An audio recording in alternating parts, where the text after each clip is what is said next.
आप देख रहे हैं लाइव इंडिया हर पल।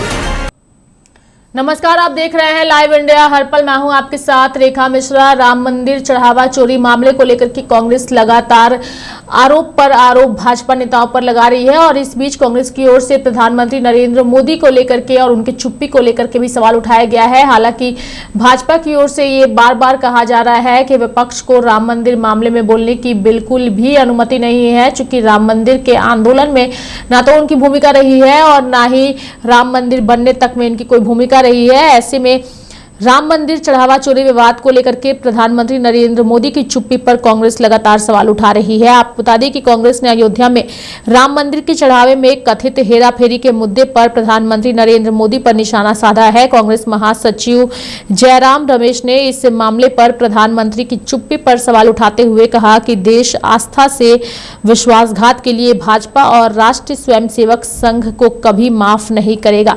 आपको बता दें कि एसआईटी की प्रारंभिक जांच की अगर हम बात करें तो एसआईटी की प्रारंभिक जांच ने अयोध्या के राम मंदिर की गिनती कक्ष में गंभीर सुरक्षा चूक की ओर इशारा किया है, जिसमें कहा गया है कि यहां के स्टाफ ने अपने कपड़ों, जेबों, जूतों और अन्य व्यक्तिगत सामान में नकदी के बंडल छिपाए हैं। एसआईटी के अनुसार 27 अप्रैल से 5 जून के बीच की गई सीसीटीवी फुटेज में गिनती स्टाफ के लगभग 70 संदिग्ध घटनाएं कैद की गई है, जिनमें उन्हें नकदी के बंडल छिपाते हुए देखा गया। एसआईटी की प्रारंभिक रिपोर्ट ने सुरक्षा प्रोटोकॉल में चूक की ओर इशारा किया है। गिनती हाल के प्रवेश और निकासी बिंदुओं पर स्टाफ की कोई जांच नहीं थी। साथ ही कर्मचारियों द्वारा अंदर और बाहर लाए गए व्यक्तिगत सामान की निगरानी भी कमजोर थी।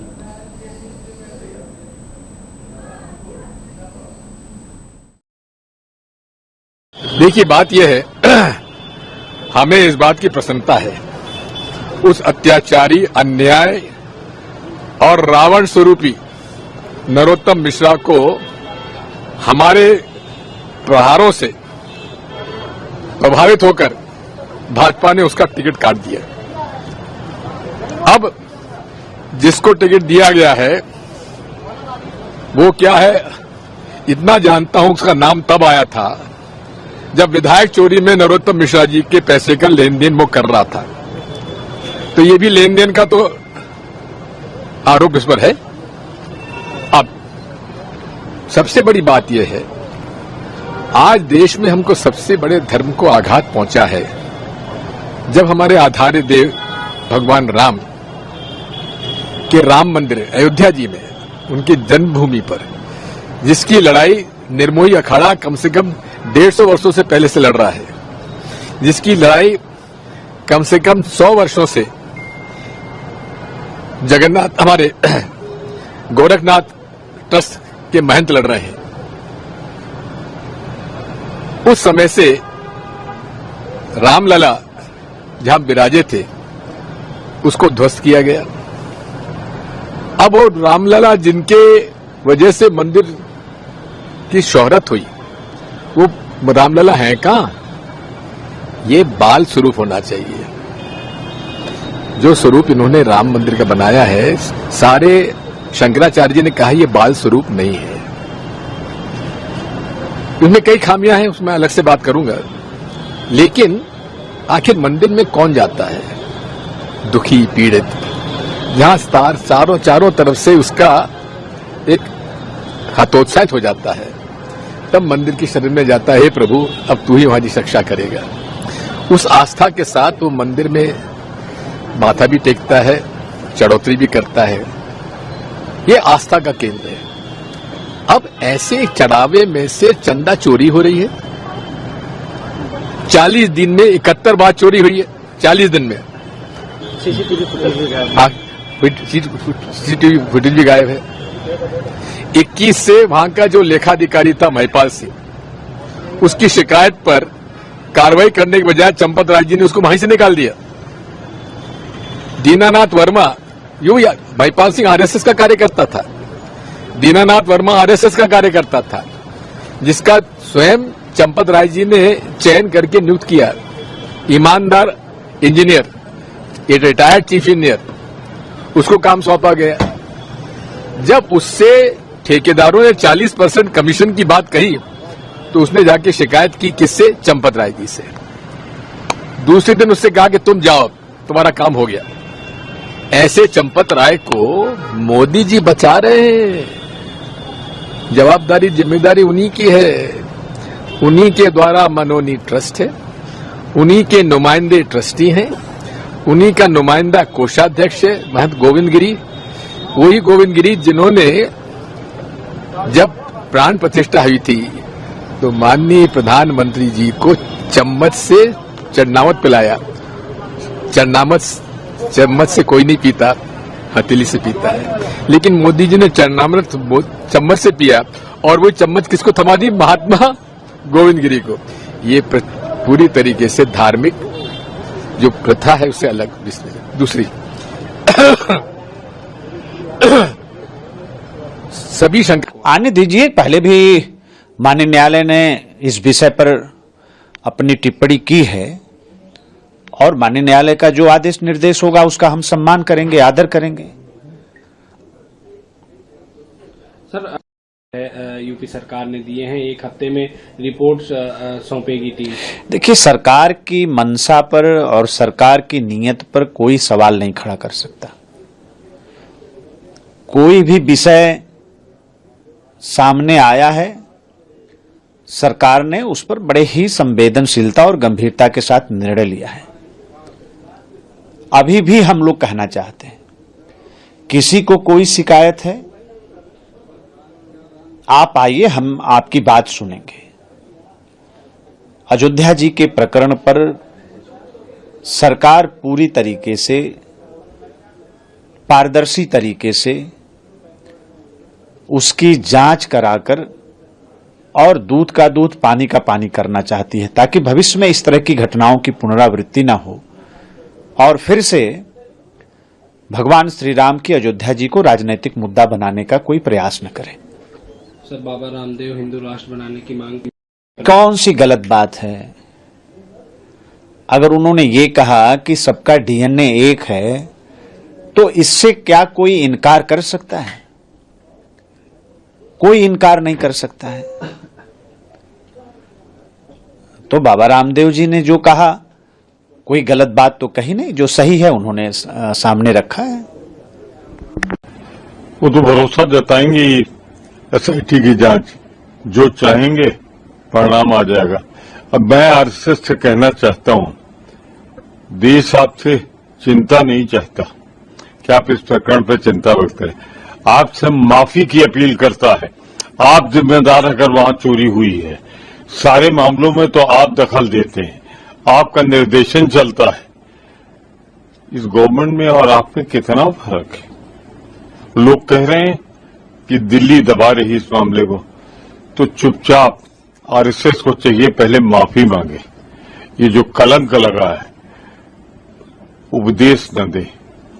नहीं, अब तो जब इनका हकीकत बाहर आने लगा, उस समय हम लोगों ने जब आवाज उठाया था 2021 में भी सबूतों के साथ, और आज भी मैं बोलता हूं, हर पत्रकार, योगी जी कुछ न करें, किसी भी निष्पक्ष पत्रकार को एक्सेस दे दें कि रजिस्ट्री ऑफिस में जो उस समय रजिस्ट्रिया हुई थी उसके डिटेल्स दे दें। ये तो डकैती थी ना, और ये आदत हुई, उस समय अगर कार्रवाई हो गई होती तो मन में दहशत होता। तो ये बात तो साबित हो गया कि जो जगह जगह देश भर के मंदिरों के आसपास इस तरह की खबरें आ रही है, ये दुखी करने वाली है। सनातन में यकीन करने वाले लोगों को, जो सनातन सच्चे धर्म, सच्चे मतलब उसका जानते हैं, उनको आहत करने वाली है। इन लोगों के लिए धर्म सत्ता पाने का साधन है और मंदिर पैसा कमाने का एक जरिया है। इसके अलावा कुछ नहीं। लोगों की भावनाओं से खेलते हैं। धर्म का इस्तेमाल कुर्सी पाने के लिए करते हैं और कुर्सी पाने के बाद मंदिरों पर कब्जा करते हैं। देखिए, एसआईटी तो है ही नहीं। सबसे पहले बार बार जो एसआईटी किया जा रहा है, एसआईटी अगर एसआईटी होती तो एसआईटी एफआईआर कराती, तभी तो उसका वैधानिक रूप होता। तो वो है ही नहीं। तो ये सिर्फ बेवकूफ बनाने की बातें, और इसके अलावा बहुत बड़ी चीजें देश के अंदर हैं। देश में इस समय शिक्षा व्यवस्था पूर्ण रूप से ध्वस्त हो गई है। गरीब बच्चों का शिक्षा हासिल करने का जो सपना बाबा साहेब भीमराव अम्बेडकर का था, वो चकनाचूर हुआ हुआ लग रहा है। और स्थिति ये आ गई है कि शिक्षा इतनी महंगी हो गई, इतना व्यवसायीकरण हो गया कि गरीब के लिए दूर की कौड़ी की बात हो जाएगी। 92,000 स्कूल बंद हो गए, सरकारी स्कूल। सरकारी स्कूल एक माध्यम थे गरीब बच्चों के पढ़ने का, वो बंद हो गए। तो कहां खड़ा कर दिया। रामलला के यहाँ दर्शन करे, पूजा पाठ बड़े ठीक से चल रहा है और श्रद्धालुओं की कमी नहीं है। चेक वगैरह किया आपने, तब वहाँ व्यवस्था को चेक किया पूरा? हाँ, व्यवस्था वहाँ भी गए थे। क्या क्या लोग देखा वहाँ पर आपने? जहाँ दान आता है वहाँ देखने के लिए गए थे, वहाँ सब ठीक चल रहा है। और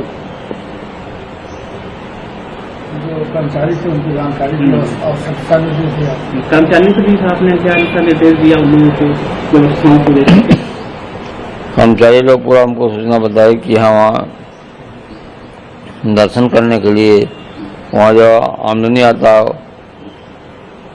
वो सब पूरी व्यवस्था सब ठीक चल रहा है, पूरा पैरवी कर रहे हैं।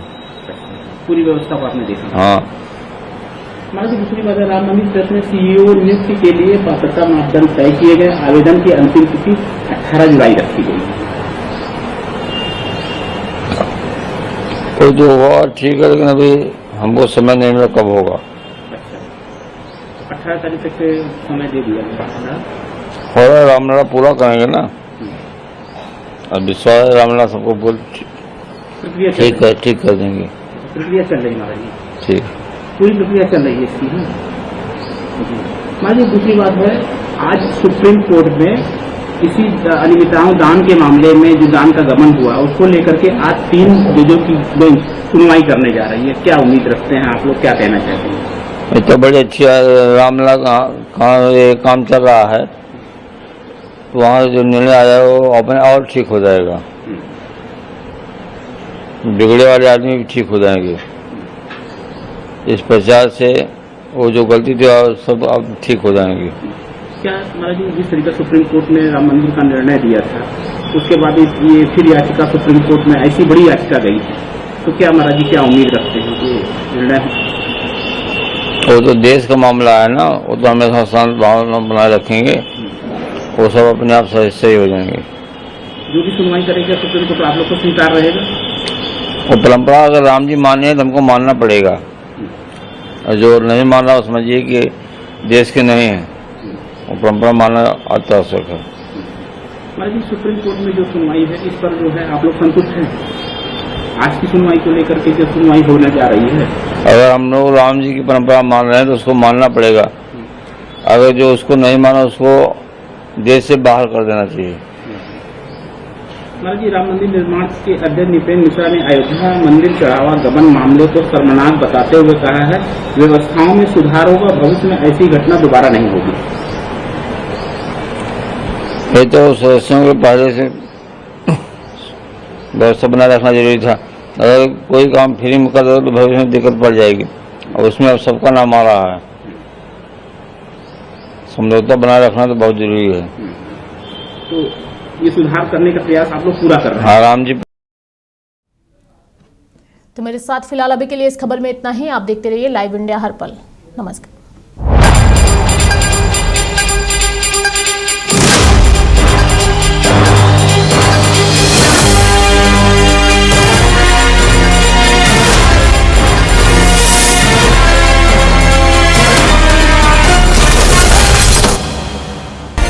आप देख रहे हैं लाइव इंडिया हर पल।